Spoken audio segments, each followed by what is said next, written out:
Siapa-siapa di kripto korang kena dengar ni guys. Sebab apa? Sebab cikgu dah beritahu market akan pullback, market akan pullback. Jadi kalau lihat guys, semalam sempat lagi semasa Bitcoin 95k, semasa Ethereum 3000 lebih, 3003, 3004. Alright. Sempat sebelum market jatuh ni. Guys, korang kena ready. Sebab apa? Sebab liquidity banyak dekat bawah. So kalau exchange nak kenyang, dia akan jatuhkan market.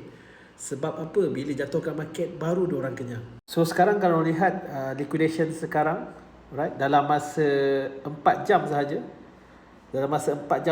hampir 700 juta dolar liquidated. Korang boleh lihat ni ada banyak lagi yang dia kena liquidated, mungkin sampai 90, 91. Paling rendah boleh pergi ke 88, 89.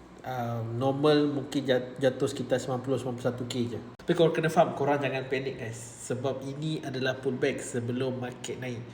Kerana bulan depan, bulan Chinese New Year, kebiasaan market akan rally. Dan data yang kita dapat adalah banyak bonus-bonus yang tahun lepas dibawa ke tahun ni. Dan kita lihat rally yang 2026 bulan 2, adakah betul-betul gempak ataupun dia tidak berlaku?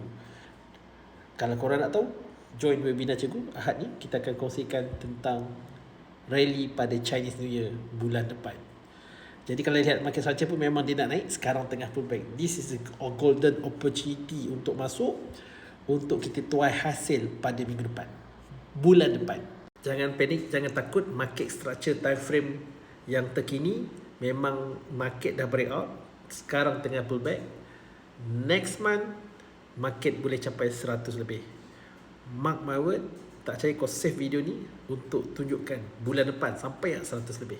Klik link kat bio untuk kelas kripto percuma pada Ahad ni.